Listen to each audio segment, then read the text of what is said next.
Sot të gjithë një e më shumë njerëz po e kuptojnë rëndësinë e hijamit dhe përfitimet që ai mund të sjellë për organizmin. Kjo metodë tradicionale përdoret gjithësisht si një mënyrë që ndihmon në largimin e toksinave dhe lehtësimin e shumë problemeve shëndetësore. Duke u praktikuar që nga kohrat e lashta, hijami vazhdon edhe sot të jetë mjaft i përhapur në mbar botën, madje po preferohet edhe nga sportistë dhe persona të profileve të ndryshme.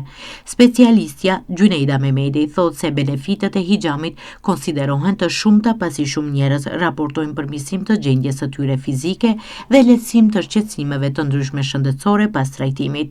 Hijami përdoret për të ndihmuar në qarkullimin e gjakut, reduktimin e stresit dhe lodhjes, si dhe në lehtësimin e dhimbjeve trupore, duke ndikuar pozitivisht në mirëqenien e përgjithshme të organizmit. Hijami është një procedurë tradicionale, terapeutike, e cila me anë të kupave vjen deri te stimulimi i qarkullimit të gjakut, kështu duke ndihmuar organizmit për largimin e toksinave dhe në përgjithësi pra duke bërë një përmirësim në organizmin e njerit. Pra hijami mendohet që praktikohet prej në kohë të lashta, prej në kulturat të ndryshme arabe, egjiptiane dhe kineze. Në traditën islame është bërë e njohur për shkak se është përdorur pra edhe në kohën e profetit Muhammed alayhis salam. Sot është bërë shumë e përhapur në mbar botën, pasi që njerëzit kanë fituar një farë besimi te hijamia dhe kanë pa benefitet që kanë të bëjnë pra në lidhje me shëndetin e njerit. Pra benefitet e hijamia ka shumë. Pra një ndër ato është relaksimi i muskuleve, ulja e tensionit të gjakut, qarkullim i mirë pra në gjakun. Pra kundër kokëdhimbjes, pra dhimbjet që na vijnë nga, si më thonë, se kokëdhimbjet që vijnë nga sëmundje të ndryshme. Pra ashtu pra. Pacientët zakonisht ndjejnë shumë lehtësim pas hijamës dhe fjala më shpesh që unë ndëgjoj kur thonë ato, "O sa mirë më qelën syt." Kjo është fjala më shpesh ato e thon, pra e ndjejnë shumë një lehtësim dhe relaksim pas hijamës. Mirë. Mund të na tregoni se për cilat probleme shëndetësore rekomandohet të më së shumti hijami? Problemet shëndetësore janë të shumta dhe zakonisht për tension të lartë të gjakut ndihmon shumë, pastaj për lodhje kronike, për stres, për kokëdhimbje, për migrenë. Pra ka sëmundje të ndryshme të cilave neve aplikojmë hijamën. Mirë po është e rëndësishme që të bëhet vlerësimi i pacientit, domethënë para se me bë hijamën. A ka raste kur nuk rekomandohet për të bërë hijam? Po, ka shumë raste, gjatë të cilave neve nuk mundemi të bëjmë hijamën te pacientët. Cilat janë ato raste? Domethënë gratë shtatzëna, ato pacientët që janë me dializë e hemofili, pacientët që janë me kancer, ato që janë në kemioterapi. Mirë po, domethënë në fund të drejtë vjen edhe ato pacienta që janë në periudhë menstruale. Personi që dëshiron të bëjë hijam duhet fillimisht të parapërgatitet dhe të respektojë disa rregulla të caktuara para procedurës. Këto udhëzime janë shumë të rëndësishme për sigurinë dhe efektivitetin e trajtimit. Profesionistja Gjuneida tregon se përgatitja para hijamit, mënyra e ushqimit dhe kujdesi pas trajtimit luajnë rol të rëndësishëm në arritjen e rezultateve sa më të mira. Në ndërkohë, specialistja Gjuneida Mehmeti thekson se hijami nuk rekomandohet për çdo person, pasi në raste të caktuara shëndetësore ai mund të mos jetë i përshtatshëm. Për këtë arsye, para aplikimit të hijamit këshillohet gjithmonë konsultimi me profesionistë të trajnuar. Është shumë e rëndësishme që hijami të kryhet nga persona profesionist, të cilët posedojnë njohuri bazë në fushën e mjekësisë dhe janë të trajnuar për këtë procedurë. Tash, domethënë mjekët edhe farmacistët neve na ofrojnë lloje të ndryshme të barmave dhe ne e dimë se ato ndikojnë negativisht në organizmin tonë, pra kanë efekte negative. Përderisa hijami është një metodë shumë e lehtë, është pra alternativë natyrale. Neve bëjmë hijamën, ato përkërkojnë hijamën për shkak se e kanë pa domethënë të mirën e hijamës, pa efekte nësore, nëse bëhet pra nga personat e trajtuar. Domethënë është shumë e rëndësishme që hijami të kryhet nga personat profesionistë. Fatkeqësisht them se sot jemi një numër shumë të madh të personave që vetë praktikojnë hijamën të tjerët dhe një numër i madh, mund të them lirisht për tyre nuk janë adekuat dhe kjo është shumë e rëndësishme që ato që ushtrojnë hijamën të jenë profesionistë, pra të kenë bazë, njohuri bazë në mjekësi, pra të dinë anatominë, fiziologjinë e trupit të njerit, patologjinë dhe shërimin e sëmundjeve. Pra kjo luan shumë rol te pacientët, pasi që t'i shmangemi asaj që neve mos të bëjmë keq pacientit, por vetëm mirë. Duhet patjetër masa të rreptë higjienike të përdorim. Domethënë duhet lëkurën të kthejmë te pacienti. Lëkura e pacientit duhet të dezinfektohet para dhe pas trajtimit. Patjetër, mjetet do të jenë një përdorimshme. Të pacientë ndryshëm do të përdorim mjetet e veçanta që t'i largojmë infeksioneve dhe çdo lloj ndotje që mund të paraqitet. Personeli gjithashtu do të përdor dorza, do të ketë kujdes në higjienën personale e kështu me radhë. Para se të bësh higjamen, domethënë pacientit përveç asaj që do ta qetësojmë, të ndjetë të mirë, të ketë besim te personeli, pra që ndikon shumë në relaksim, domethënë në relaksimin e pacientit kjo.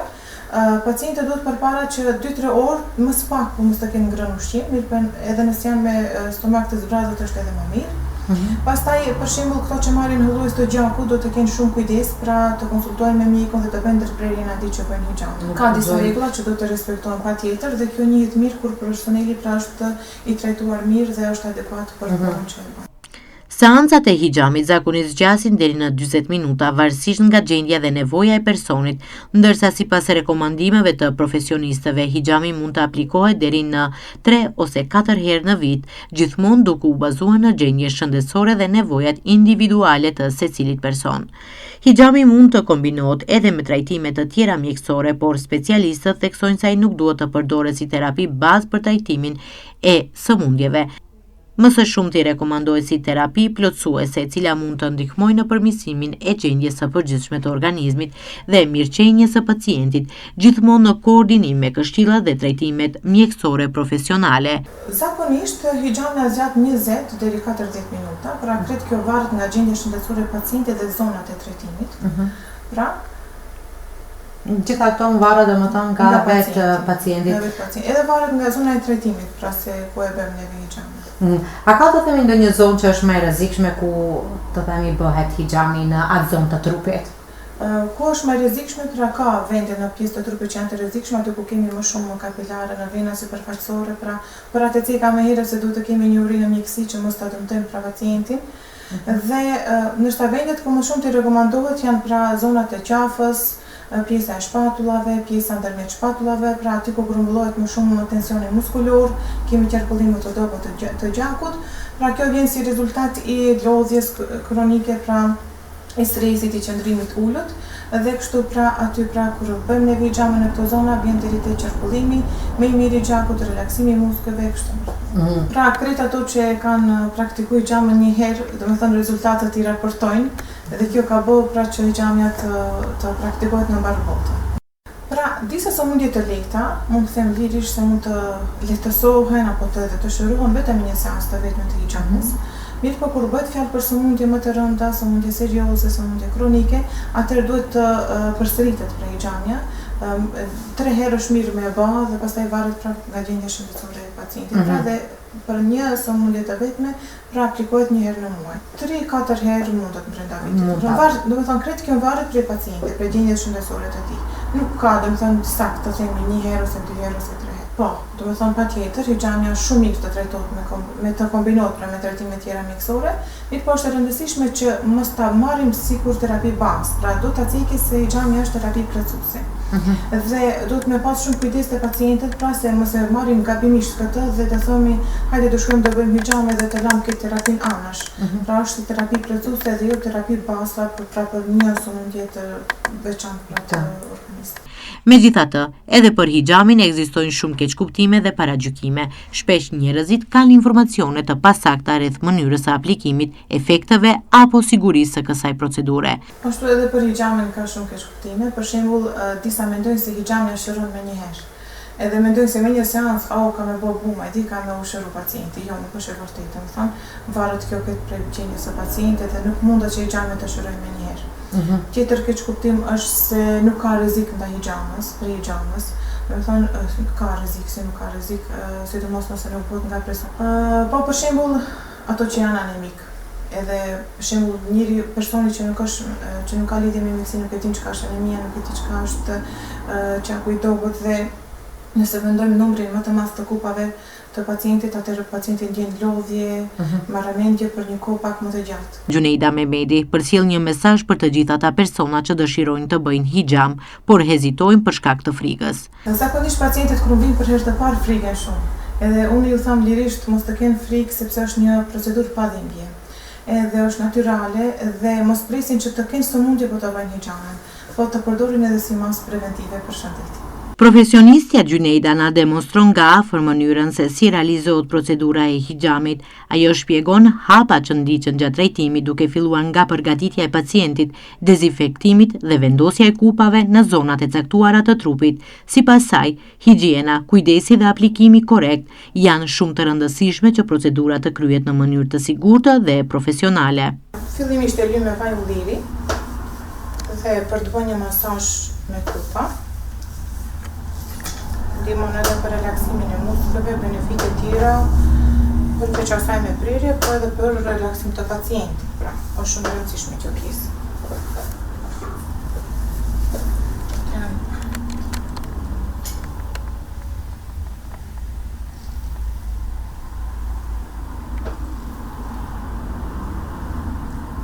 Tash kjo është masazha me kupa, me ashtu njihet.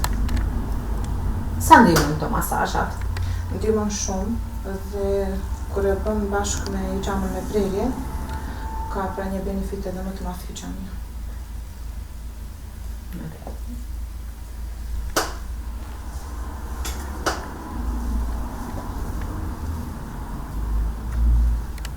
Kjo është një kohë ku pacienti relaksohet edhe përgatitet për hixhamin me prerje. Me prerje, mund të themi që edhe trupi, organizmi relaksohet kështu edhe vendet aty ku duhet vendosen kupat. Po.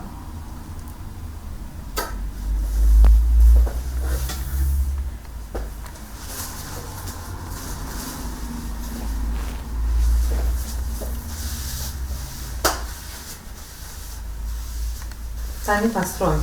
Po, pastrojmë pak vajin. Në vendi ku do t'i vendojmë kupat, pra, bëhet pastrimi me betadin.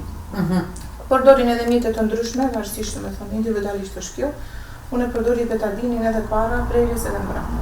Brava, do të thonë në vendet ku do të vendoset kupa. Po. Në këtë mënyrë bëhet vendosja e kupa. E vendosim kupa, pra krijohet vakum në brenda kupës dhe prerja do të bëhet në brenda, pra. Pas aty. Kupa do të qëndrojmë kështu 3 deri 5 minuta. Zakonisht unë e mendoj s'ka nevojë me këshirorën, jemi mësuma.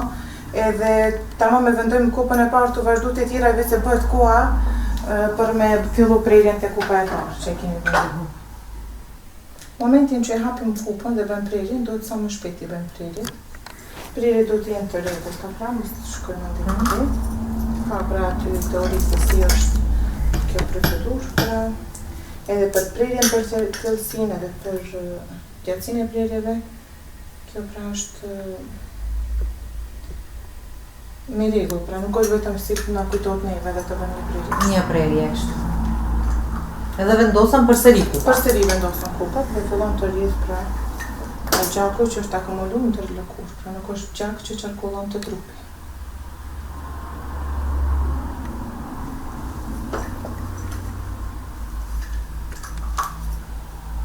Sa ko duhet të qëndrojnë kupat të themi Tash derisa të parsisht pra mbyllet? prej gjendje të pacientit, pra shohim se si rrjedhon pra rrjedhja e gjakut, zakonisht 5 deri 15 minuta.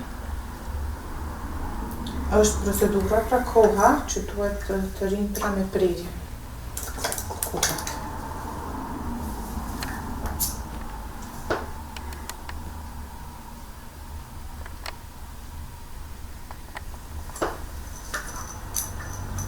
Me prerje duhet të qëndrojnë deri 10 deri 5 deri 15 minuta. Tash do presim derisa të ndalojë gjaku, pra nuk largohen, nëse ende kemi rrjedhje nuk largohet kupa. Nëse ndodh që kupa të mbushet pra me këtë gjakun, e pastrojmë, pastaj e vendojmë prapë kupën që të largohet krejt ajo pjesa, që mos të mbese pacienti pra pa dobin, sepse nëse mbajmë pak ose më shumë se sa duhet, pra sjell dëm, pra ka një limit kjo. Ka një kohë se sa duhet të. Po. Tash ne do presim tu derisa të mbushen kupat me gjak. Tani e bëjmë pra largimin e kupave.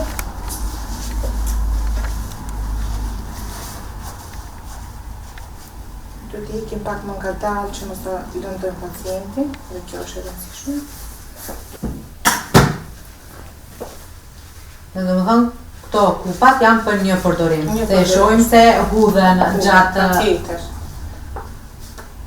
Kjo shmank infeksioneve të ndryshme, duhet të jeni përdorimshëm.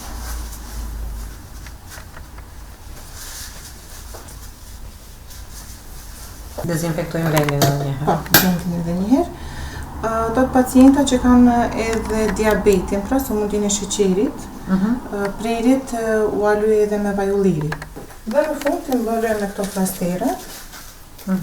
Kjo është, disa pacienta nuk i pëlqejnë shumë, për shkak për t'i heqë është pak vështirë.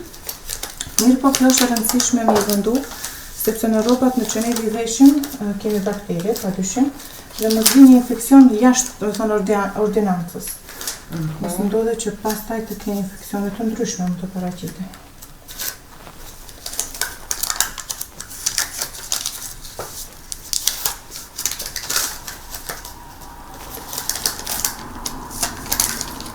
Flasterat mund t'i mbajnë deri 2 orë, është mirë derisa të mbyllen mirë prirjet e vogla, pastaj mund t'i largojnë. Gjithë kjo është procedurë, është rrjedhja pra se si shkon pra një trajtim pra i hixhamës tek pacientët. Hixhami vazhdon të bëjë atë një metodë tradicionale që edhe sot zgjon interes të madh tek njerëzit për shkak të përfitimeve që besohet se sjell për organizmin dhe mirëqenien e përgjithshme. Megjithatë, profesionistët theksojnë se kjo procedurë duhet të kryhet me kujdes në kushte higjienike dhe nga persona të trajnuar. Informimi i drejtë, konsultimi me profesionist dhe aplikimi i sigurt janë çelësi që hixhami të praktikohet në mënyrën e duhur dhe të jap efektet e dëshiruara.